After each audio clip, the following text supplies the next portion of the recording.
Welcome to another synth hour. This time we have a special guest, Marshall Arnold. Marshall and I go back a little ways, and he goes back much further.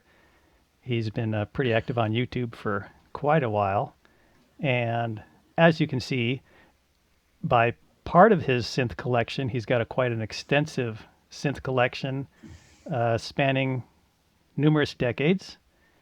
And he's what's the right word? He does a lot of music and he's been doing it for a long time. So mostly trance. Would you say trance genre? How would you broadly categorize your work, Marshall? Yeah, I'd say trance and some techno, some house, Yeah. Uh, So it's just electronic dance music in general. But yeah, I'd say primarily trance. he makes slamming stuff with a decent BPM, and he's also pretty active in the synth community. You'll see him on GeoSynth's show pretty regularly, and he's been a guest on a few other synth shows as well. So without further ado, Marshall, welcome to my little humble show. Yeah, And thanks for having me on this synth hour, man. I'm excited. how are things going over on the east coast of the United States? Pretty good down here in Florida. Weather's good, and I can't complain. That's for sure. What was the temperature today It was probably in the in 60s or Fahrenheit for the 70s. North American Uh, audience? let's take a look. It was probably in the Did you leave 60s the or house today, 70s. Marshall? Yeah, I mean, I went to the store a little Okay. little while ago. Right now it's 60 degrees. It was 75 Wow. today. Yeah. So that's winter in Florida. Right. If it's Nice. in the like, I bet you if I went outside right now, it'd be some people wearing jackets. Yeah. I know how it is. Yep. I know how it Yeah, is. because they're all sissy. See, I'm from Colorado, so I'm still used to yeah, if it's 50, 60 degrees, like it's t-shirt weather for Yep. me still. Yep. So what I wanted to do with Marshall is we're just going to start from the beginning. I've seen a few interviews with you, but nothing went deep down into the dark history of Marshall Arnold. We're going to keep it family friendly, of course, because I don't know how deep Marshall Arnold goes. But so uh, just to start out with, my first question would be, when did you decide that listening to music wasn't enough, and maybe you wanted to make some music of your own? I can tell you the exact time and place. Well, not time. I don't remember exactly what day it was or the hour on the watch. But basically, I had a friend who was really into trance in the early 2000s. So this is, yeah, I'd just gotten out of high school a couple years and was starting to meet some new people. And we weren't old enough to go drinking or anything like that. So we used to just cruise around, and my buddy had this LeBaron convertible with a really nice audio system, and we would just be pumping that, cruising around looking for girls and stuff. But one night we all got together and we went to a club in Denver called Trax, and it was closed for what, like, they closed it at one point and then reopened it. Now it's it's changed quite a bit, I think, from what it was. But back then it was just a dance club, and they played a lot of trance. They had a bunch of different rooms and stuff.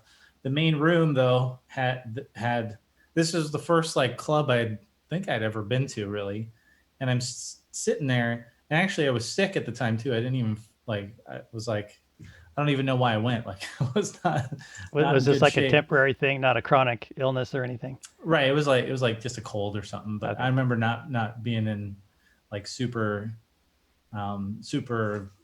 feeling well. You know what I mean?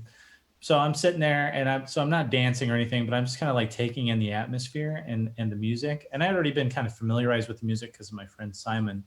But sitting in the atmosphere of the club with the people dancing, and of course this was, people doing the glow sticks and all that kind of stuff. Okay. And I just remember thinking, this is amazing. And you know, I just really wanted to figure out how somebody was able to make music like that. Like, that was kind of the point when I was like, yeah, I want to figure out how to do this, and immediately started trying to figure it out. Do you remember what artist that would have been that you were hearing? No, I don't know. Is so Was this a pre-recorded? I assume like a DJ was just mixing and yeah, stuff. just a DJ was up there spinning some Yeah. records, and yeah, so I don't remember what the track was, but I remember it was 2001 in August sometime, August 2001. Was there? So So I'm guessing there was a light show going on, and it was pretty yep, dark in there. then they had the fog machines and the Oh, lights, okay. and then Wow. Yeah. yeah, it was pretty cool. So I was like, wow, this is amazing, Yeah. and Like straight out just of seeing a how Blade movie or Blade or something. yeah, but it was like this is cool, like and to see the way the crowd reacted to the music Mm. in that atmosphere, I was just taken aback and really wanted. That was the point when I was like, that's what I want to figure out how to make this. And I remember even as a kid, growing up listening to a lot of '80s stuff because I was a young kid in the '80s. Um, but I would always kind of pick out the synthesized type sounds and a lot of the music back then, which of course a lot of music was heavy with the synths in the '80s, which is cool. So I always kind of liked keyboards and synthesizer. I didn't know what a synthesizer was, but I knew it was keyboard stuff. And yeah, but it wasn't until that moment at that club that I really decided I wanted to make that type of music. So what are you suggesting that the synthesizer sounds of what you're hearing, did that stand out more or less than the rhythmic content, or was it Yes. just the mix? Well, it was the style. So I mean, you know, a lot of the music I listened to in high school and stuff. I was into ska and rock Oh, okay. and things Yeah. like that. That's So more totally kind of different. yeah, way different. So the techno and trance stuff. I mean, I remember listening to a local radio station because I didn't have a TV as a kid. I mean, the family had a TV, but I didn't Yeah. like have one in my room. So I'd listen to the radio a lot, and so it was a lot of top 40 stuff. But every now and then on the weekends, they would do like a club mix type thing where Mm. they'd be remixing some of the Yeah. popular tracks. And so I remember kind of some of that stuff, but I don't remember hearing like techno. Although now you think about it and you think of like um, some of the house hits that became mainstream, they were kind of house techno-y, like the Mortal Kombat theme song, for Yeah. example. Yeah. That was like 95. Well, I think the track was actually released in 93, but the movie Yeah. came out in like Mission 95. Impossible had a similar thing. Yeah. So that was kind of the extent of that, electronic dance music that I had really heard until I met my friend Simon, and then going to that club, like I said, just really kind of set it off. And because I had never heard music made that sounded like that, so and it really just caught my attention.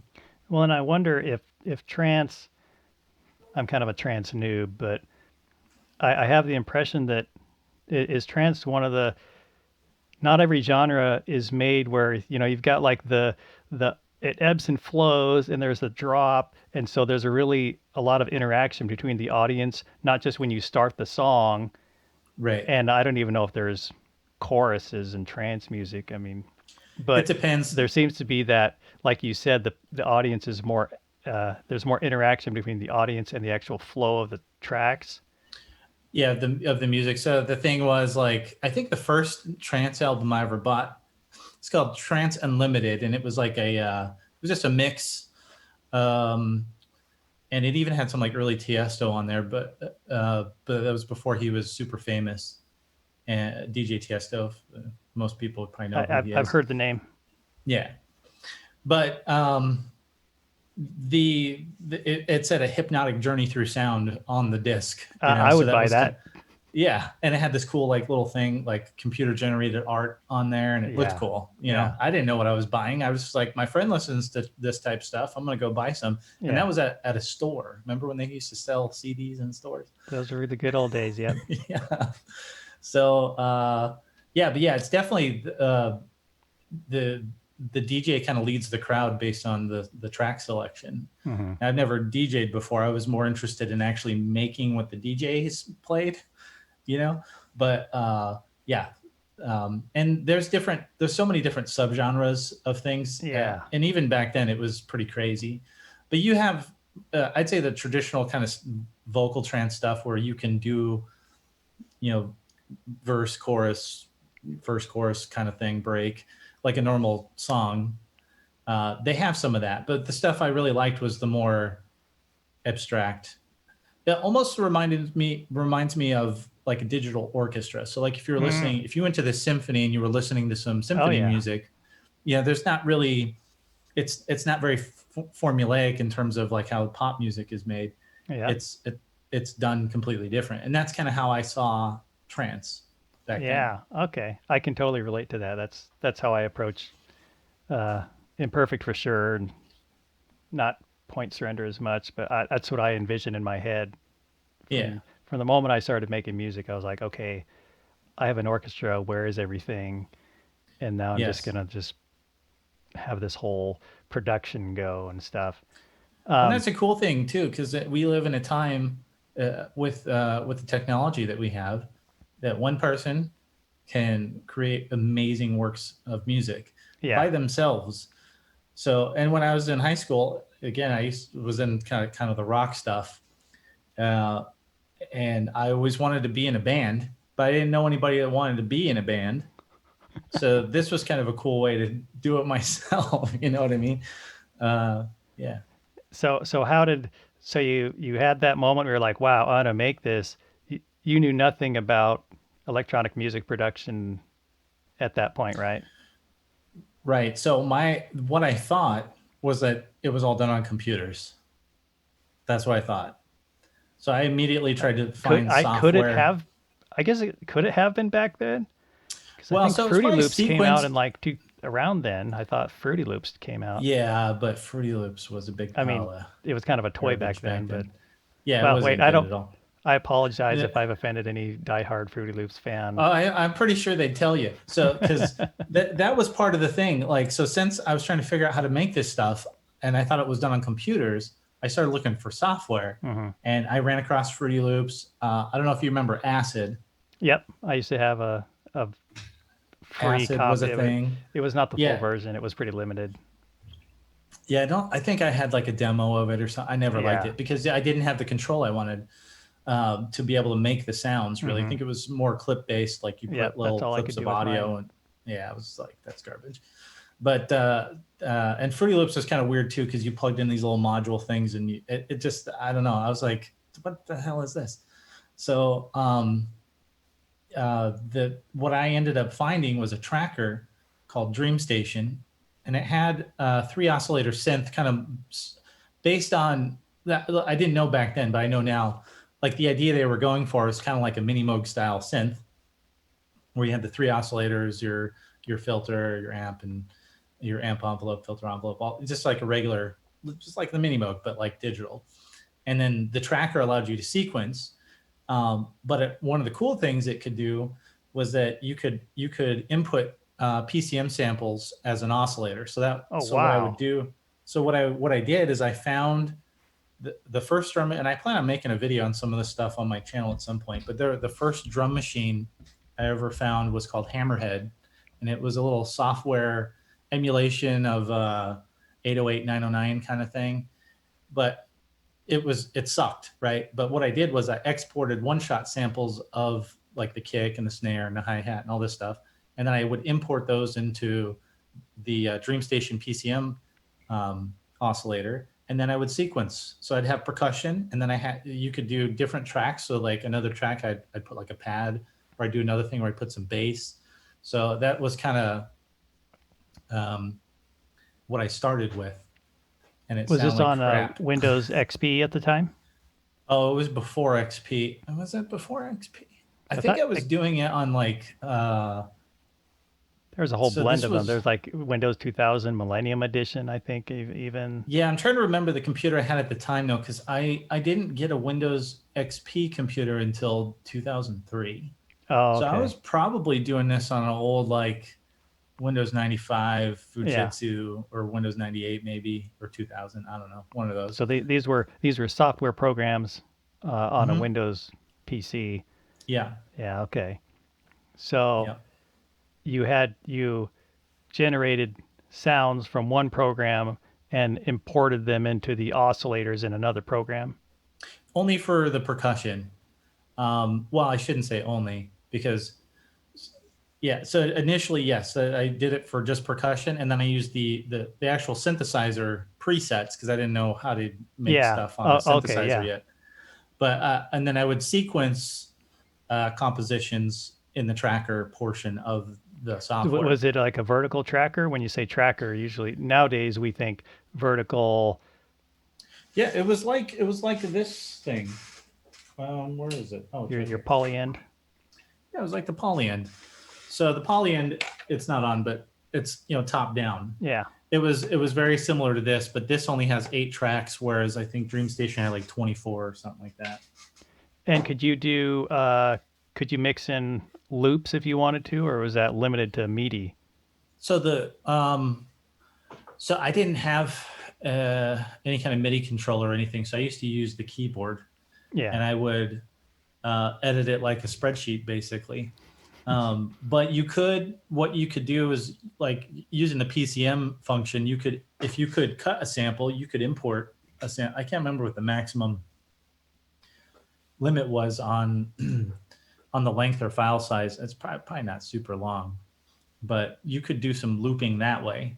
And I remember what I ended up doing was once I got pretty advanced at that program, because I would sit there and spend hours working on Oh stuff. yeah. Yep. I can't tell you. My friends would be like, "Hey, let's go do something." No, I'm working on this thing, and they thought I was crazy. Yep. But when I started getting really good at it, and then I found some. Then I found Reason 2. I think Reason 2.0 was out, and I didn't have any money, so I couldn't buy it. But I had the demo, and there was a song on there, like a factory song that was made by a dude named Unknown Source, and it was like a trance tune, and it was awesome.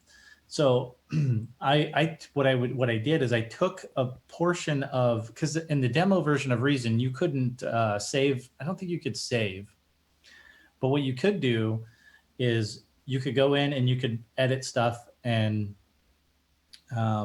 like mess around with the instruments. But what I did is I took like little samples of some of the sounds that he had created, and then I imported those as PCM samples into the oscillators, and then made stuff with that. Now, you did that? Did you import it into the other program, or were you staying in Yes, Reason? into the tracker program. Yeah. Yeah, because that was all Oh I had wow. at the time. Yeah.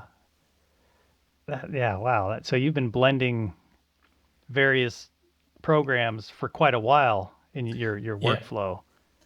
Yeah. So on my YouTube channel, I posted, I think, 2 or 3 different tracks that I still have from that tracker program. And one of them was it was Hammerhead for the percussion, and one shots that I sequenced, and then just presets from the synth. And then another one was using that technique I mentioned, where I imported samples from that dude's Reason song. Yeah. But again, it was like I would sample like the C, like C4, and then I would try and sequence that. And of course, it sounds, because it's just pitch shifting at that point, and there wasn't any time stretching or Really low abilities. CPU algorithms. Yeah, so like if you tried to combine it with bass that was actually in key, like it would sound off because the sample's just being stretched instead Yeah. of Wow. being chromatically multi-sampled or whatever they do now. So I found ways to kind of mess with that kind of stuff and to try and make the best music I could with what I had at the Yep. time, basically. Yep. Yeah. Yeah. Yeah. So when did you part from that program, or did you try and do you feel like you completed any tracks back then, or were you just kind of exploring? No, I definitely finished songs. Now, when I first started, I made stuff that sounded like garbage Oh yeah. because I didn't have any musical training really. Like I had I had taken like a choir class in high school, and so I kind of knew a little bit of theory, but not. I didn't really know what I was doing at all. So I had to kind of teach myself how to compose. And I remember a friend of mine who was into the dance stuff once I started making the music. And I remember showing him, I'm like, check this out. I was like working on this thing. And he was like, oh, dude, this is good. But he explained to me kind of the formula Hmm. that for some reason didn't click. And the formula is like there's a change every 8 or 16 bars. Yeah. So because I was doing stuff, I'd be like running stuff and it would be going way too long, or you know what I mean, like Yeah, I know you're, exactly you're what you mean. yeah. So once he kind of explained that to me, I was like, oh. And so I started kind of formulating my music, structuring the compositions to be more like how they should be to sound correct for that type of music. And so yeah, I definitely did finish some tracks. Um, Now they're not the best things ever, but given what it was, like it really taught me the Yeah. basics of song composition for what I was trying to do. And that helped me moving forward into other programs. Like Reason was the next one that I got. I actually got saved up some money and bought a version of 2.5 when that came out and started working in that. So So, was there any automation in that? Was it Dreamweaver? Is that what you said? Dream Station. Yeah, DreamStation? you Did they have could. automation back then? Yeah, you could do CC automation, Okay. MIDI CC, of things like the filter cutoff and things that. Now I didn't know what it was doing. Yeah, yeah. I guess You you would have wouldn't have said, "Can it known. do automation?" If you would have asked me that when I was doing this, Like, I what's would have been that? like, I'd be like, I don't know. Like, well, even maybe like volume and panning at least. Did you do Yeah, any so of I that? mean, yeah, yeah. So it has like a little, I guess you call it a little modulation section, and you can assign different parameters and then adjust them. Hmm. Um, and I can't remember if it was a. I'm pretty sure you had to enter. You might have had to enter it by hand as like Oh man, a secondary like function a of the by track. step automation or something. Yeah, yeah, Oh man, yeah. yeah, that's brutal. Well, I got super quick at doing all the stuff. Oh, Like okay.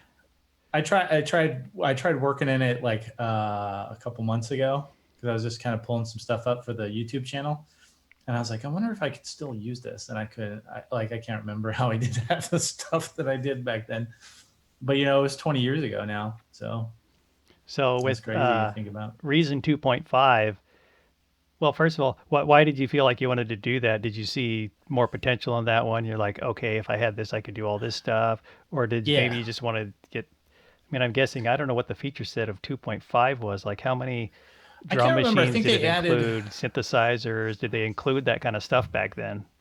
I think what they added in 2.5 was like a distortion module, and so there's the Scream 4 and maybe the RV 7000 reverb. I can't remember for sure.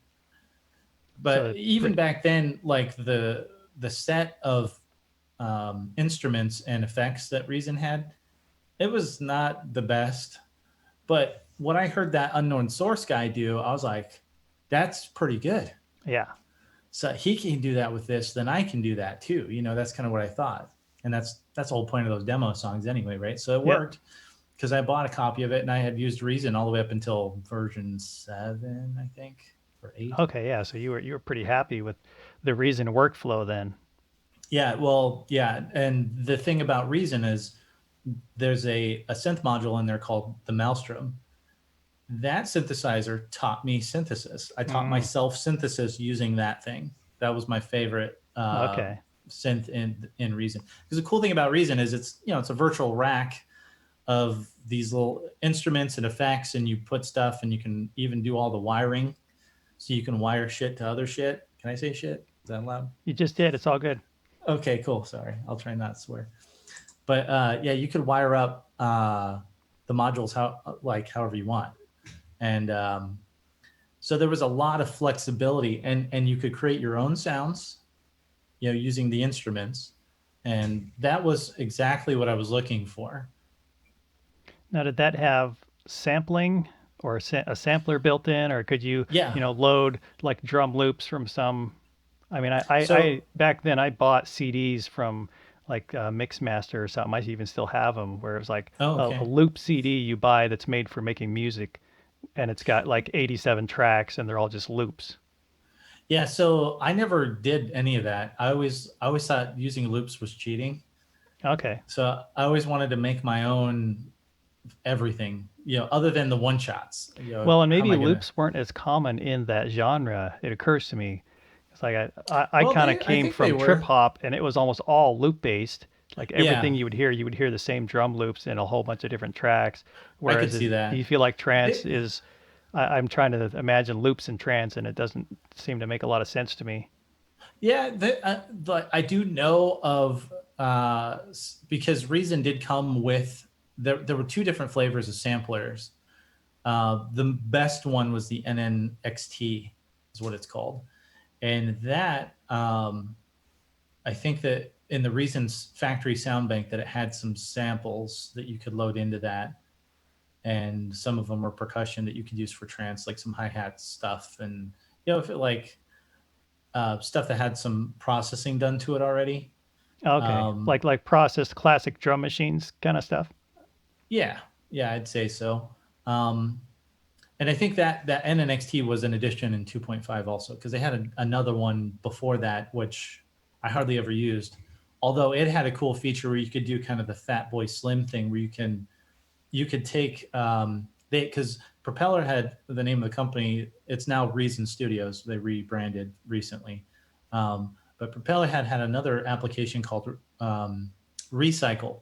And what you would do is you would take an audio file and import it into Recycle, and it would show you the waveform, and then you would cut it up, and then you would export the Recycle file, and then you could import that into Dr. Rex player, which was another like instrument in Reason, and then you could arrange the samples in different orders, like where you put the slices, and you could do all kinds of cool stuff. But you could also kind of scan through. I think in that original sample, or I can't remember what it's called now.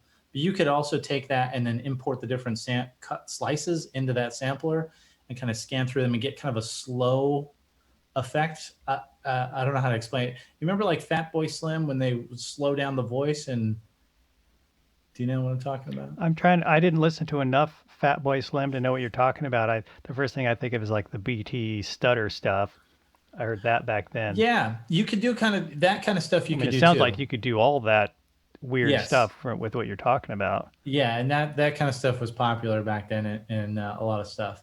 Um, but it was kind of being able to do time stretching without stretching the sample. You would just cut the sample up and then slowly sweep through them. If that Yeah, makes it's sense. like I don't know if wave scanning is the right word, or like a Yeah, wave I table that think you're really slowly moving through a wave table or it's kind of something. like yeah, Almost basically. maybe did it sound a little granular? Yes, yeah, Yeah. yeah. So yeah, it had some cool stuff like that, and I remember even doing. I did a little bit of work for a radio station in Brighton, Colorado, for a while because I had a friend who I can't remember what he did there, but he knew that I was into this productions, audio production stuff, so he had me work with him to create some ads for some of their Oh, right on. clients. And I was all into that. Like, let's stutter this, like do all the cool stutter sounds. And I Stuttering probably in a car overdid it. commercial, is that what you did? Yeah. Well, there was, it's like little local. It was like a auto body shop, a Oh, coffee that's shop, awesome. just little local things that were in the area. Brighton's a real small town, uh, out kind of in the boonies. So yeah, that was a fun project, and I got to kind of experiment with some of that stuff doing that.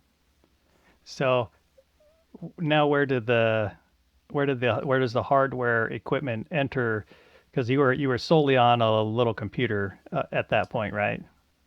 Yeah. So in once I got Reason, it had already been a couple years, and so I had bought like a Dell laptop or something. I Okay, remember it was probably the most expensive thing I'd ever bought at dude, the you're getting a time. Dell. Dude, you're getting a Dell. Dude, you're going to jail. Yeah, That's what happened to him. we'll leave it at that. Yeah. This is a kid show. Yeah. Anyway, the so yeah, I was using a pretty decent computer for the time, and I'm sorry, I forgot what was the question because I Well, was I was watching about the asking Dell where thing. did hardware enter the equation? Because Oh yeah, you were in the box. yeah, in the box, 100%. Now, I didn't, it didn't click for a while that there's all these different synths out there, and that there's very distinct, sounds that some of these make.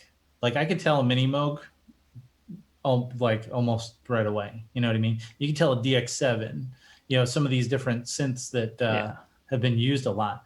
So, but I didn't know what any of them were. So I remember when I started kind of trying to branch out from Reason, because Reason at the time was all kind of its own ecosystem where it had their own instruments, their own effects. There was no plugins that you could add. Yeah, was VST Um, even around back then? yeah, it was because Pro Tools was around, Okay. and That's RTS or whatever RTA. I can't remember the Pro Tools. RTAS, I think it was what they used, and then the VST stuff started. I don't know when that started, but I know that worked with like Cubase and um, probably Cakewalk, maybe if anyone remembers Cakewalk. I didn't know if they were still around. I've seen ads Well, for it. they went out. I think they were bought by Gibson, so I think they went out of business for a little bit or bankrupt, but Gibson has them now, so I think they're still around. Um, but yeah, so I eventually bought a copy Pro Tools and a little M box. I think it was. It had like two inputs on it, so Well, you that's can like only an audio connect. interface. Yeah, just a little USB audio interface. And so I bought that, and then I bought my first synth was it was an MS 2000, but I only had it for a day because I was trying to make this trance stuff, and I couldn't figure out how to make those type of sounds on that synth. So I took it back, and I got an SH 201. So the MS And 2000, that was the full keyboard, right? yeah, it's I think a 49 key Yeah, that's a keyboard. good size synth. Yeah, yeah. Oh, it's an Great awesome panel. synth. I wish I would have known what I was doing because I wouldn't have gotten rid of it. Yeah. And I have since reacquired one, obviously, because it's a pretty cool synth.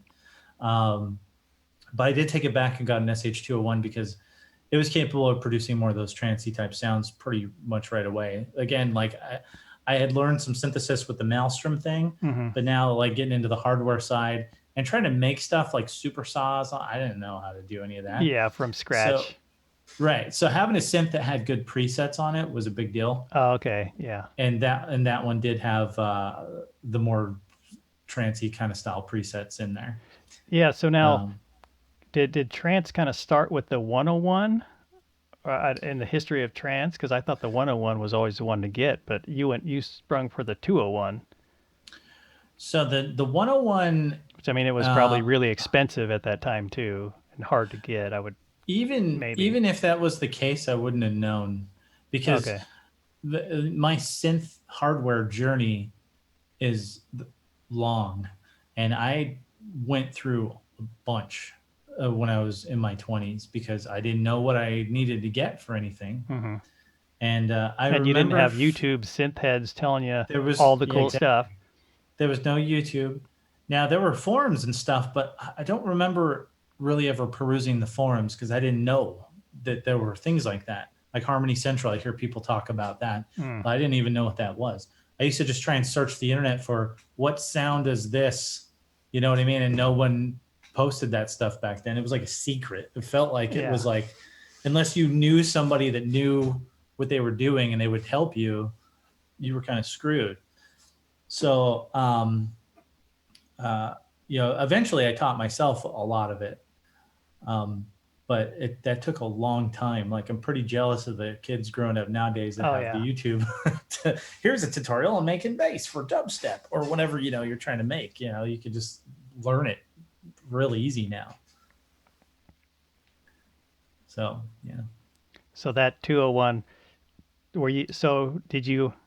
Because I mean that's totally different than what you're doing. So now you have this piece of hardware on your desk. Mm-hmm. How capable was Reason 2.5 at sequencing and tracking external gear? And I mean that's So again, the reason was kind of at that time. Since then, it's completely different now. yeah. But back then, it was all you could only use the sequencer and the built-in instruments and effects. You Oh could, I wow. think, I don't think maybe you could sequence external hardware. I don't remember because you used to. What you could do is if you had a program like Pro Tools, for example, you could use a feature called Rewire and then use Reason as a slave in Pro Tools. Hmm. And so you could do some stuff in Reason, and then you could even output using kind of their hardware interface to different tracks within Pro Tools, so you can do your Okay. mixing better. And then you could sequence your hardware in Pro Tools.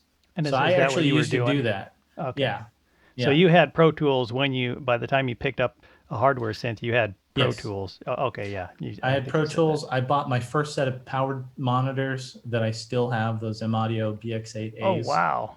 So Yeah. that So was in 2004. you've had those a little while. And yeah. So, and actually, I don't think I bought my first synth yet. I think I had, I'm trying to think now because maybe I bought these and I was still using Reason. But when I got Pro Tools and the SH201, that was in 2006 because that was right when the SH201 Okay. came out. So I may have still been using Reason though when I got my first powered monitors. And I remember thinking, man, now I can hear everything. That's what I thought. But you're still missing like a bunch So of low you end. were mixing on headphones prior to that? Not even headphones. What I was mixing on was just like little crummy little Creative Labs, Okay, yeah, I was gonna Altec Lansing or just little tiny computer speakers. yeah. Yeah. Oh, wow. And so, and the biggest thing that I learned is this, what you're using to monitor your mix on makes a huge difference Oh, because yeah. you're sitting there fighting, whatever these little speakers sound like, thinking you're mixing Telephone speakers, essentially. exactly. So, and then trying to make something sound good coming out of Mm-hmm. that is pretty difficult because you're only hearing a small range.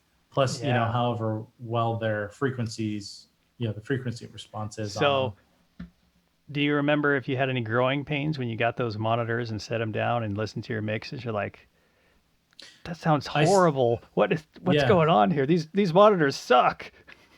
Well, that was weird because sometimes I would somehow get it right, Mm, even though I had mixed some stuff on crap.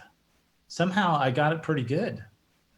Um, and even today though, like that's something I'm always fighting with is getting my mix to sound as good as I possibly can, yeah, and to yeah. make sure it sounds good on everything. Hmm. Because, and I think that if I had treatment in this room and I had a couple different reference monitor setups in here, I it would probably make my life a lot easier because now I'd say it takes me a good 10 revisions before I'm pretty happy with what I have. And that's going and listening to not just in here, but in the car, on the phone, on you know, in the living room, on the surround system, whatever I can find to play it on that gives me a different feel. Yep. And then I'll reference that to professionally made stuff and see Yep. how it sounds versus that. Like, can you tell the difference? Does this sound amateurish compared to this professional mix? And I think I've gotten pretty good at doing pretty good sounding mixes. I don't know Yeah. if No. they're Your I don't your know if your mixes they're are very polished every mix I've heard. well, thanks because I worked super hard on that. So Yeah. yeah. So let's continue. So from the 201, I mean, Hmm. eventually you started to get into polysynths and you started to have a little more of a taste of, well, this is actually the kind of synth I might want. So again, I was kind of hunting for that trance sound. Mm-hmm. So But you already knew about super saws. yes, kind of. Not like I do now. Because I know you're Um, really excited about super saws now. yes, I love super saws a lot. But so I think what happened was because early He'd buy the trance, T-shirt, the album, and the wall poster, yeah, and the lunchbox and the and the thermos and the underwear, everything. The and the sleeping bag. the sleeping bag and the little tent. Yeah. Anyway, the early trance stuff from the 90s before the JP 8000, which is the original super saw synth, that a lot of the stuff that I love was made with one of those, the JP 8000. But I didn't know that for many years. Oh, okay. But before 1997, 96, 97, somewhere around there was still trance being made, but it didn't have super saws, at least not in that way. And so a lot of the stuff and a lot of my favorite stuff actually doesn't have any of that. So I'm talking like old school trance is probably some of my favorite stuff, even before the super sauce. So um, and again the synths that they use, it's like if I listen to some of it now, I I can probably tell. bits and pieces. And of course, a lot of people were using like the lately bass, which is that super famous bass sound that everyone used for a long time. And I think that's like a TX, it's a Yamaha FM Mm. module that Hmm. was on. I was thinking about getting one of Yeah, were those they actually using a lot because of like what is that, Roland 1080, like the rack stuff? the And JV 1080. yeah, was that in a Yeah, lot of the trance? sure. Yeah, there's probably plenty of basses and stuff. In fact, I Okay. saw an interview with Airman Van Buren, and his breakout tune was called Communication, which is an awesome track, by the way. They talked to him about what he used, and I think he said that the bass came from a JV 1080. So, um, yeah, like a lot of the modules were likely used in a lot of stuff back then too. Because again, they didn't have this. The super saw stuff became synonymous with trance once it came out, and that kind Yeah, of took okay. over for a while. But there was so much good trance before that too, that didn't sound all the same. Now I love super saws, but I also like trance that doesn't sound like every other trance song. Yeah. So you know, but yeah, the hardware. So what I did is I got that SH201 and then I gradually started buying other stuff. So I Okay. bought like a Nordlead 2X, I think was the second synth I bought, and then a Is B that the one you synth. still have? No, I have a Nord Wave Oh, okay. now. Um, if you look at my YouTube channel, I want to say the very first video, the first video I ever made was on the SH201. And then immediately after that is probably the Nord Lead 2X. When did you make those videos? Was this? Oh, I can't remember. 2007, Okay, yeah. So something around there. your channel goes Yeah. way back then. Yeah. So that these you were Yeah. now what made you consider doing a video of I the was selling 201? this. I was Oh, selling this. I was selling it on eBay, and so I made a video and posted it in the eBay listing so that the person, the people bidding could see that it worked and I bet there's so what many it sounded channels like. that started that way. That's exact. Yeah. Maybe So, even and Doctor that's Mix. right. So it was funny because that video, I think, has 250,000 views. Wow. It's not a great video. I think I shot it with With a potato. a potato, yeah, and I didn't have direct audio coming into it. Again, I was just like, "Here's a synth, and Yeah. it sounds amazing, and look, you can do this." And the guy was super happy that bought it, and I got paid full price basically, and Wow. so it was really helpful back then to do videos like that just to help sell your gear. At least that's what I thought. But then people kept watching these, and I was offered to go into the YouTube partner program like way back then, before I think before Google even bought them. Oh, When did yeah. Google So buy them? what was there even a cutoff back then? Like Well, I now, it's remember like you you got had to to. have 1,000 subscribers and so many hours. Well, I don't know because I didn't have hardly any subscribers. I think when I started making videos seriously, it was like 2017, and I think I had Oh, 75 okay. subscribers or That's not something. long. I mean, I found you not too long after that. Yeah, yeah, because I started doing live streams and producing a lot of content. Because before then, I didn't post a lot to my YouTube channel. I was doing other things back then. I was trying to do podcasting. Mm. Yeah. But so to continue on the synth journey, so Hmm. you were kind of exploring different synths and flipping them, and were you really Yes. collecting anything back then, or was that just not even on your mind? Had I had the opportunity to keep everything I bought, I would still have it. The Yeah. problem is during that time of my life, in my early 20s, it was hard to hold on to gear because I didn't have money. Yeah, not a lot And of people that age are loaded. yeah, so I had enough to make sure I paid my rent and had some food in the fridge or whatever. But sometimes I'd buy a synth and I'd need to sell it after a while because I needed money. So, and the other thing was like it get that doing that actually in a way was good because I got a experience with a lot of different Yep. synthesizers Yeah. fairly quickly. And so then I learned the reason why, because a lot of people ask us synth guys, why do you have so many synths? Why do you need that synth? Some guys have girlfriends or wives that ask them that, I'm sure. And the thing is that each one's different, you know? each one has either a feature or a specific type of sound or something that it can do that the other ones can't or can't do as well. You know what I mean? Like you can emulate a mini Moog bass on a V synth, but it's not going to sound as good as a mini Moog Yep. Yep. for that type of sound. You know what I'm saying? So anyway, yeah. So I got a lot of experience with a lot of synths over the years doing that, and then once I became more stable and was able to hold on to this stuff, I Okay. just kept Yeah. kept kind of growing it. Yep. And since then, we've had an explosion in analog because when I started, Yeah. the analog stuff was not, it was all vintage. Um, and no one seemed to care back then. Like, no one cared. Like, they were all digital synths. Every one of them that I can remember looking at back then were all digital.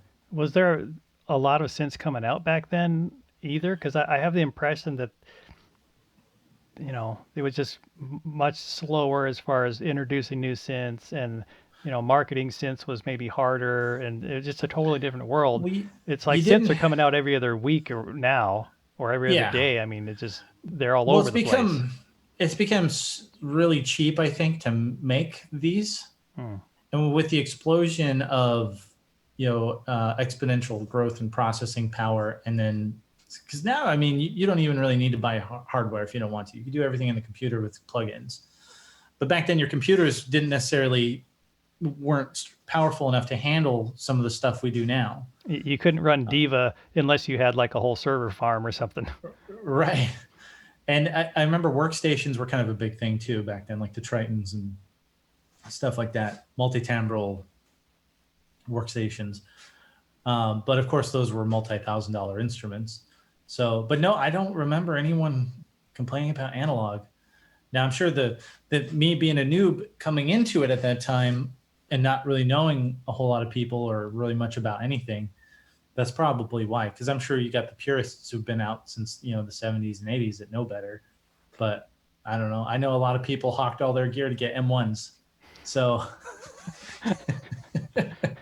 Like this you this never know. 808 gathering dust, this Lindrum Yeah. gathering dust, this Oh, that's old, 101 man. You got to get gathering this. dust.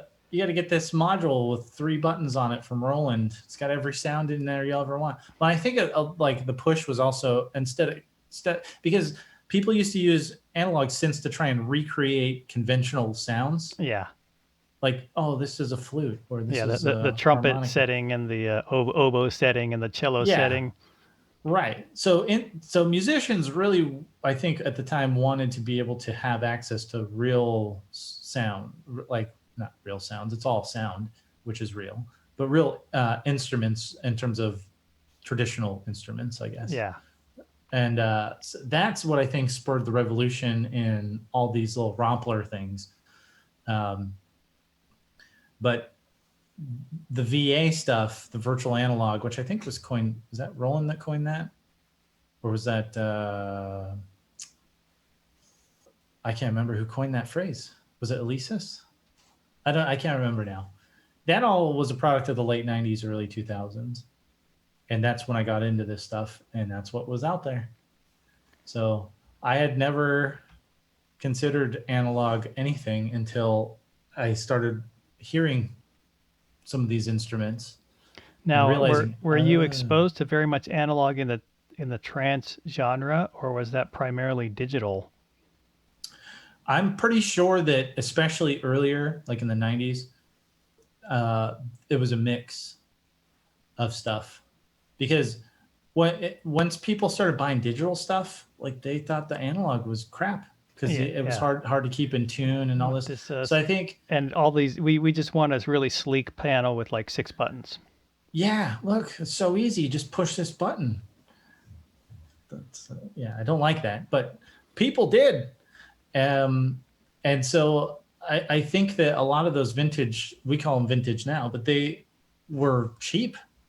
And so when I listen to some of this stuff, I can hear there's a mix, Hmm. most likely, because I can tell some of the Roland sounds from the modules, they're very unique. So when you hear them, Oh you're yeah, like, that's from this and that's from that, D50 stuff, like, what that is. yeah.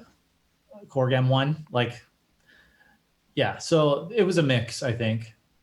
Um, Nowadays, it's hard to tell, I think, because the digital stuff is pretty good. So it's Yeah, hard to tell. yeah. But so, what about? Just trying to think. So as you got more well off, you were able to start hanging on to more gear. Hmm. But I mean, at what point did you start to have shelves that are, you got three-tier stands here, and you've got Oh, another that room was full of almost right. stuff? And is that all pretty recent? No, almost right away. I'd had like, I'm trying to think. Once I got the itch with hardware, Mm, it never went away. okay. I've always had multiple synths. It's just so, like sometimes you had to give something up to get something, or it's an emergency. I need some money, so I'm going to sell one, but I'm going to keep what I Yeah. can. You know what I mean? So, and I kept a lot of it, and just swapped them out for a while until I can actually hang on to them. But yeah, like right away. But I'd say it didn't get ridiculous until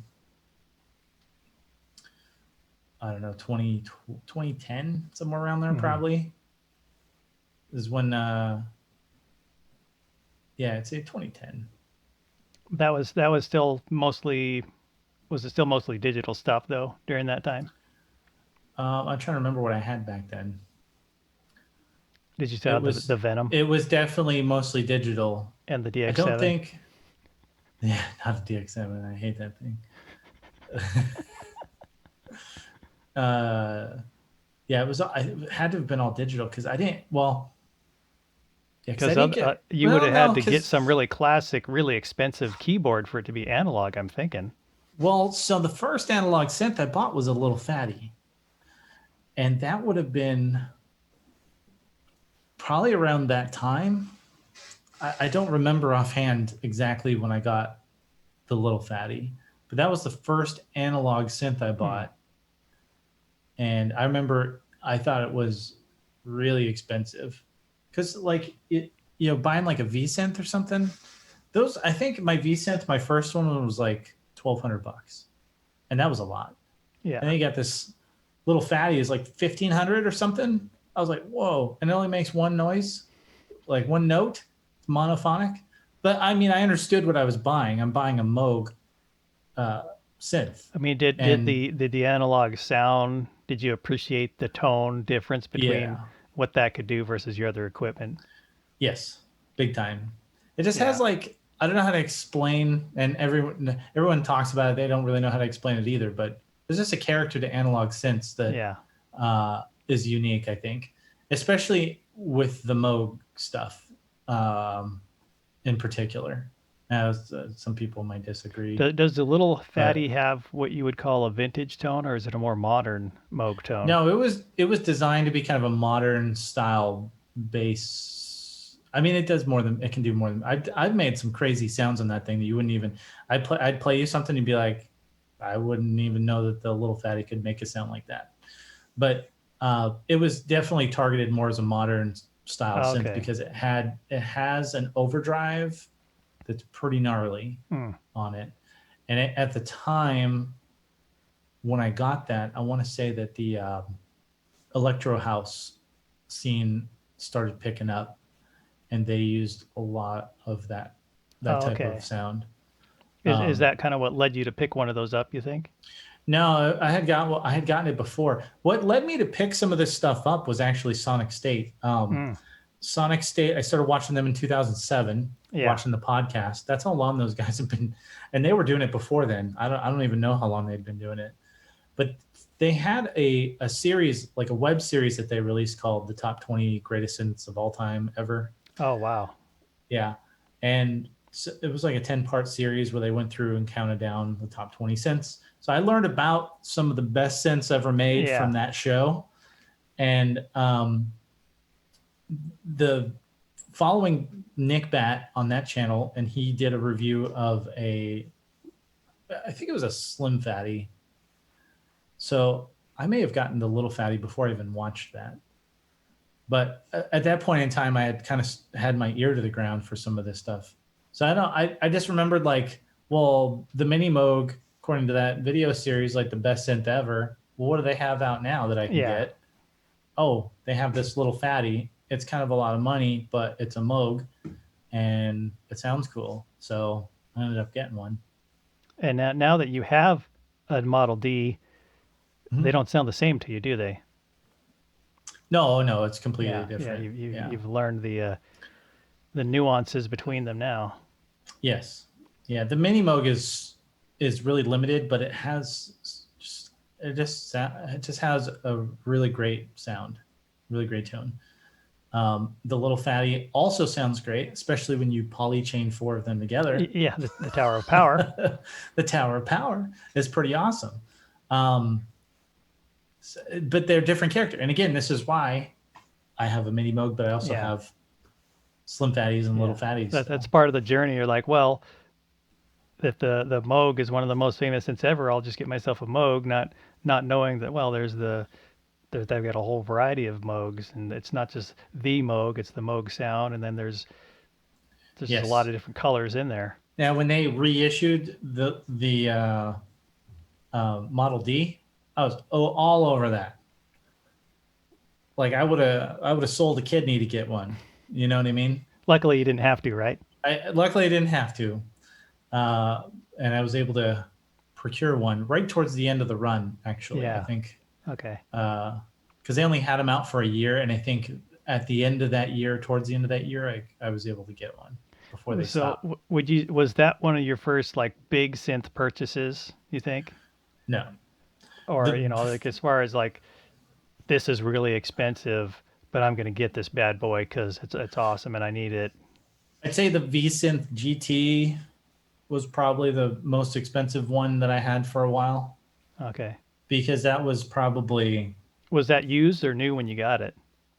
um, I think I bought it used, and it was like over 2 grand. It was like 2,200. Also, the Nord Wave was really Hmm. expensive when it came out. I bought that one brand new, but I had a connection because I had bought so much stuff at this guitar center Oh, near okay. me Yeah.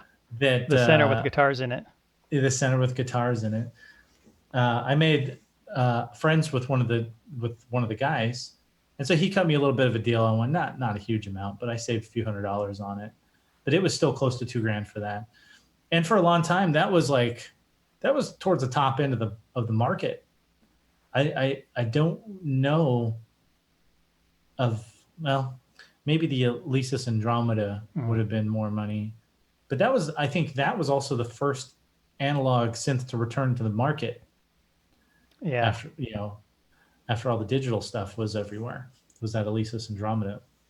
That might have been a few grand back then, 3 or 4 grand maybe, and I think they're about the same now. But I didn't know about that, and it's not like they had stuff like that in Guitar Center back then.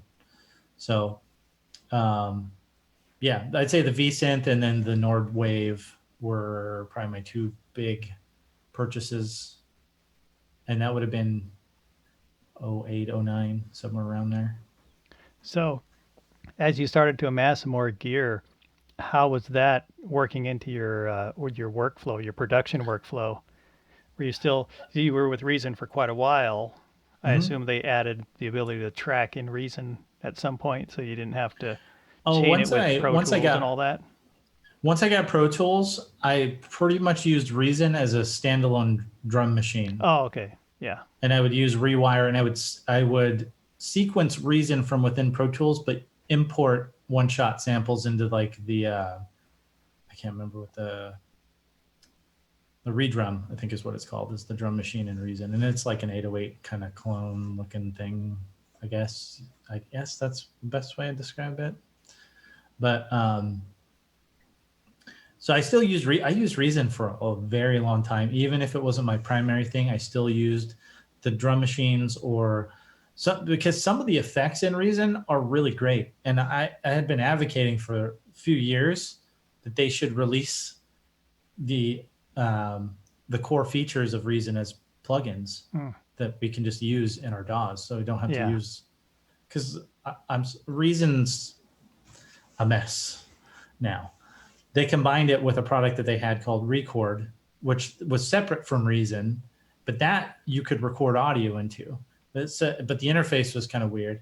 And then they combined Reason into that, and it was just Reason still. But then you could put audio in, and anyway. But at that point, I had already been using Pro Tools for a couple of years, so I had they took a long time to add those types of features in, while I had already moved on to other products basically.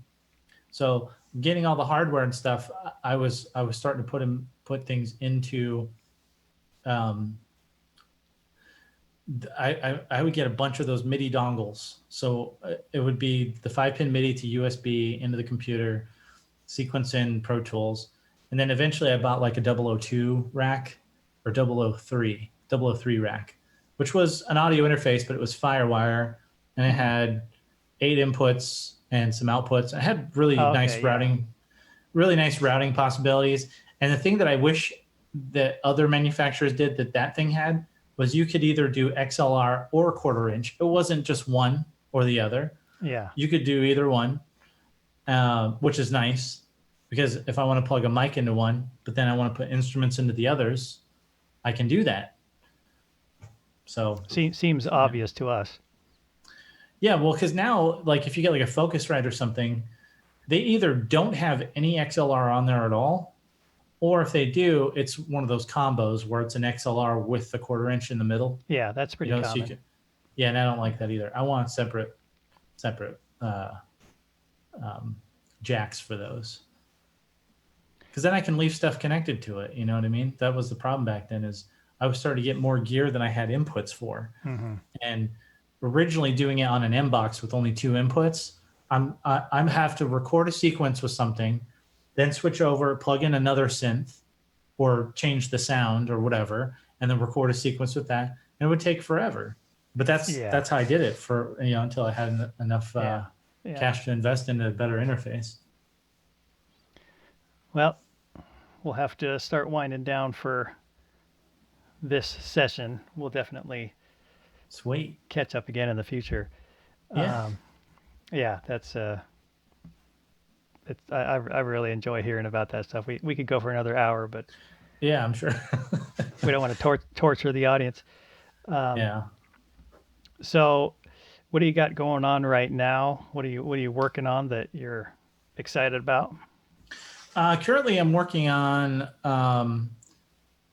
a performance, and this is something I've been trying to get into for a long time, is doing live performance stuff, akin to kind of like what Kebu does. Um, but with different stuff. He obviously is all vintage synths only, vintage analog. I'm going to do a mix of things. But specifically, what I'm going to be doing is taking all the reissued synths that I've purchased recently, and some that I've had for a while, like the MS-20 Mini. I'll take the MS-20 Mini, the Prophet 10, the ARP 2600, and the Minimo, and I'm going to be doing a composition with those.